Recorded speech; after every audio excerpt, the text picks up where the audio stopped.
Dans le dernier chapitre, Hinata pleure en voyant Boruto quitter la maison pour aller accomplir une nouvelle mission. Elle ne connaît pas tous les détails, mais elle sait que Boruto est déjà mort une fois, et elle s'inquiète énormément pour lui. Boruto est à chaque fois revenu sain et sauf juste après avoir accompli ses missions avec succès. Mais cette fois-ci, elle a le sentiment que Boruto partira et ne reviendra jamais. Mais Boruto va faire une promesse. Quoi qu'il arrive, je rentrerai à la maison. Tout comme son père, ce dernier a toujours tenu ses promesses. Mais quand il dit ça, on a le sentiment que même s'il revient, ça ne sera pas avant un long moment. Comme si c'était un au revoir et que Boruto ne rentrera pas auprès de sa famille avant longtemps. Et vous allez tout savoir sur ce destin tragique dans cette vidéo. Salut tout le monde, c'est Abdou, j'espère que vous allez tous très bien. On va parler aujourd'hui du destin tragique de Boruto et des nouvelles paroles de Momoshiki qui montrent à quel point l'avenir de Boruto sera sombre, encore plus que prévu. Et il dit que ce sera pour très bientôt. Donc l'ellipse vers la partie 2 de Boruto est plus proche que jamais. Oui, on dit ça depuis 2-3 piges, mais normalement cette fois-ci on y est. Sinon les amis, j'ai publié une vidéo dans ma chaîne secondaire sur Kurama, donc allez la voir si ça vous intéresse. Et d'autres vidéos arrivent, donc allez vous abonner et activer la cloche. Bref, on commence juste après ma question de culture. Citez-moi au moins 3 personnages qui ont ou qui ont eu le Kama. Bonne chance à tous et bon visionnage. Le chapitre commence avec Kawaki qui se demande comment il a pu récupérer son Kama. Je rappelle que ce dernier l'avait perdu à la mort de Jigen, mais lors de son affrontement contre Code, son Kama est soudainement réapparu lorsqu'il voulait protéger Naruto. On sait que c'est Amado qui l'a reproduit et maintenant Kawaki a une nouvelle force qui utilise le Kama en tant qu'arme et force pure. Et Shikamaru se doute qu'Amado a un autre objectif en tête. Et là-dessus, il n'a pas tort. Vu que dans le chapitre précédent, Amado dit qu'il a trafiqué autre chose dans le corps de Kawaki, en ajoutant une phrase secrète pour le mettre hors d'état de nuire quand il le veut. Mais il dit que son véritable objectif est ailleurs, et qu'il a à tout prix besoin du Kama de Kawaki afin de le réaliser. Pour le moment, on ne sait pas de quoi il s'agit, mais à mon avis, c'est lié à sa fille morte par le passé. Et les amis, donnez-moi vos théories dans les commentaires. Sinon, de son côté, Kawaki va dire que ça les arrange qu'Amado se fasse tuer par Code. Et il a même traité Shikamaru de personne inutile. Et là, on arrive au caractère de Kawaki qui commence vraiment à changer et à se rapprocher de la vision qu'on a de lui dans le futur. Kawaki est en train de devenir une personne qui réfléchit de la même manière que Jigen ou Kamado, dans le sens où il analyse objectivement la situation à un moment T et il choisit la meilleure décision, notamment pour protéger Naruto, vu que c'est la personne qu'il veut protéger à tout prix. Il était même prêt à mettre définitivement fin à la vie de Boruto, qu'il considère comme son frère. Donc Kawaki n'est pas vraiment mauvais, mais il base ses choix sur la logique et non sur les sentiments. Comparé à Naruto qui a toujours pris en compte les sentiments des autres, en essayant même de changer la vision de ses ennemis, comme Obito ou encore Nagato. Mais pour Kawaki, c'est tuer ou se faire tuer. Si une personne s'attaque à Naruto, il s'en fout royalement de ses motivations. Ce qu'il fera est simple, il le tuera sans aucune pitié pour le bien de son père adoptif. Il a donc de bonnes intentions, mais il passe pas forcément par de bonnes méthodes. Et il ne calcule pas les dommages qu'il pourrait causer aux autres. Et il a lui-même admis dans l'épisode 205 que sa mentalité se rapproche de celle de Jigen. Et lors de son entraînement avec l'équipe 7 dans le chapitre 58, il trouvait que leur méthode était trop lente. Et il critiquait la façon dont les shinobi montaient en puissance, en disant que ça prenait trop de temps. Et écoutez bien ce qu'il dit. Jigen était une ordure, mais sa méthode en soi était rationnelle et intelligente. Donc là, on a plusieurs points qui montrent que Kawaki va garder ses bonnes intentions de protéger Naruto, mais qu'il aura une mentalité se rapprochant plus de celle de Jigen, qui favorise la rationalité au détriment des sentiments comme l'empathie. Bon bref, on passe à la suite avec Shikamaru qui reçoit un appel d'Amado qui lui révèle qu'il a survécu en disant qu'Eida a décidé d'accepter sa proposition de devenir une alliée de Konoha. Donc à l'heure actuelle, Code s'est fait trahir par les autres membres de Kara. Mais maintenant on entre dans le combat psychologique entre Amado et Shikamaru. D'abord Shikamaru va faire savoir à Amado qu'il est au courant qu'il y a un ennemi en plus de Code. Et ce dernier lui révèle qu'il s'agit de Daimon, le petit frère d'Eida, et qu'il compte lui aussi venir vivre à Konoha. Mais ça va mettre en rage Shikamaru car Amado a lui-même négocié avec eux alors qu'il est censé n'avoir aucune autorité et aucun pouvoir à Konoha. Mais Amado lui rejette la faute en lui disant que c'est lui qui a commencé à faire cette proposition à Eida. Il va aussi lui révéler qu'il a enlevé les limiteurs de Code, mais qu'il ne faut pas s'inquiéter vu que Daimon et Eida sont plus forts et qu'ils seront des alliés de taille. Amado dit à Shikamaru qu'il est doué à manier des pions et que maintenant c'est à lui de jouer, en faisant allusion à sa grande intelligence. Mais en réalité, Amado a complètement gagné cette première bataille psychologique, car il a totalement manipulé Shikamaru en lui imposant ce que lui voulait faire, et il n'a rien divulgué de son véritable objectif. Mais Shikamaru est conscient qu'il est dos au mur et il ne compte pas se laisser faire. Du coup, il convoque Naruto, Kawaki et l'équipe 7 afin de décider de la suite des événements. Par contre, les amis, s'ils acceptent qu'Eida et surtout Daimon vivent à Konoha, ça risque d'être une des pires décisions. Bon, c'est vrai qu'il n'y a pas trop d'alternatives, mais les avoir à Konoha, c'est comme avoir une bombe à retardement chez soi. Ils vont causer des problèmes tôt ou tard. Surtout qu'actuellement Daimon est une plus grande menace que Code. Donc ce serait une très grande erreur de les laisser vivre librement à Konoha. Mais bon, passons à la partie la plus intéressante du chapitre. Boruto se prépare et on voit qu'il met le bandeau de Sasuke. Et vous verrez que c'est probablement un signe que Boruto va quitter le village. Et juste avant de partir, Hinata se met à pleurer. Et elle a le sentiment que Boruto ne reviendra jamais auprès d'elle. Boruto dit qu'il est le seul à pouvoir accomplir cette mission et qu'il est déjà mort une fois, mais qu'il est quand même revenu en pleine forme. On a une vision de dos de Boruto qui dit « Quoi qu'il arrive, je rentrerai à la maison, je te le promets ». Mais à ce moment-là, on a tous ce mauvais sentiment, comme si Boruto ne reviendra pas avant un très long moment et que tout sera différent. Et ce qui amplifie cette pensée, c'est l'apparition de Momoshiki qui se moque des paroles de Boruto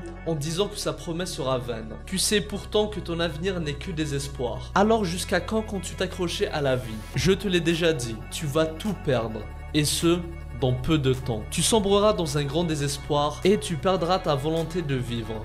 Et pour finir, je prendrai ta place et je succéderai à la vie de Boruto Uzumaki. Et les amis, je ne sais pas si vous vous rendez compte de la dinguerie de ces paroles. Ça annonce du lourd XXL, on va manger Gucci avec Boruto, je vous le dis. Mais bon, plus sérieusement, première chose à retenir, c'est que Momoshiki ne peut plus se réincarner en Boruto, car il a sacrifié cette possibilité en le ramenant à la vie après que Kawaki l'ait tué. Mais il peut toujours prendre le contrôle du corps de Boruto et vivre en tant que Boruto Uzumaki. Et c'est ce qu'il compte faire. Il révèle aussi que le grand désespoir qu'attend Boruto est très proche. Et il dit encore une fois qu'il va tout perdre. Et quand il dit ça, il parle forcément des personnes qui lui sont chères et de sa place au sein du village de Konoha. Et ce n'est pas fini car Momoshiki ajoute ceci. Tu n'as pas à t'en faire. Il te suffira de rester silencieux, confiné dans un coin d'esprit pour l'éternité. Cela arrivera dans un avenir proche. Quelle que soit la forme, tu n'es qu'un réceptacle pour moi. Mais Boruto va s'énerver en disant qu'il préfère mourir que de lui laisser monopoliser son corps. Et c'est ce qu'il a fait quand il a laissé Kawaki lui transpercer le cœur. Mais là, Momoshiki ne rigole plus. Il dit qu'il ne le laissera plus jamais mourir. Donc si Boruto tente de refaire une opération suicide, Momoshiki le sauvera car Boruto reste son seul et unique précieux réceptacle. Boruto criera en disant que c'est impossible et que c'est à lui de décider de son avenir.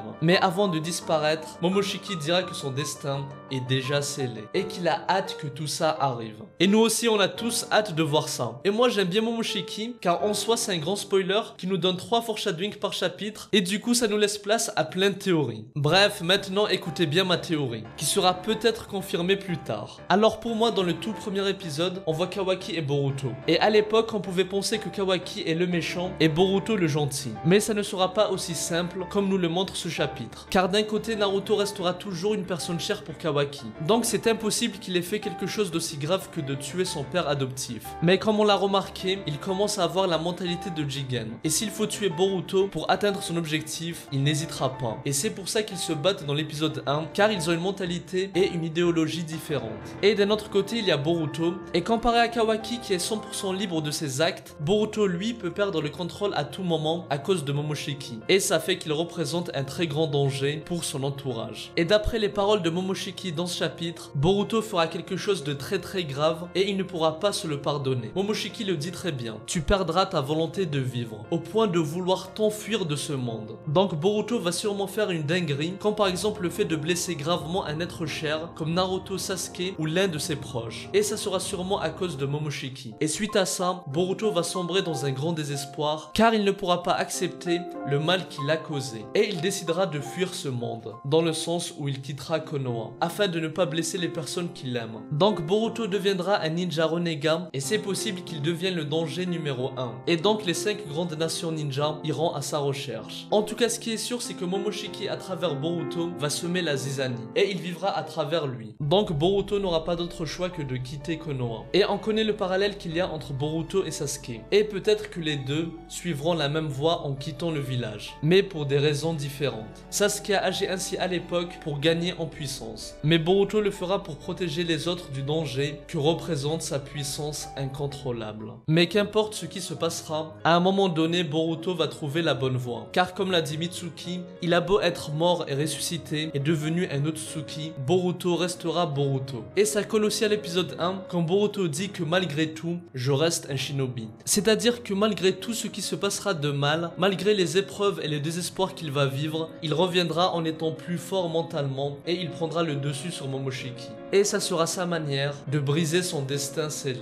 Voilà les amis, je développerai tout ça beaucoup plus dans une très longue vidéo que je prépare, donc balancez-moi toutes vos théories dans les commentaires, j'ai hâte de les lire. Bon, finalement je parlerai de Code et de son armée une autre fois. Oui, parce que le mec est malade, il a transformé Jubi en plusieurs parties comme des Zetsu et il s'est créé sa propre armée. Mais je parlerai de tout ça dans ma vidéo sur la future guerre qui arrive. Et il y a aussi Imawari qui parle de son avenir de devenir une ninja ou pas, mais pareil je ferai une vidéo spécialement là-dessus. Donc les amis, n'oubliez pas de vous abonner et d'activer la cloche. Ma chaîne secondaire est en description. Ma prochaine vidéo sera dans ma chaîne secondaire, donc allez-y. Moi je vous dis à très bientôt et que la paix soit sur vous. Ero, Psy, Konkuro.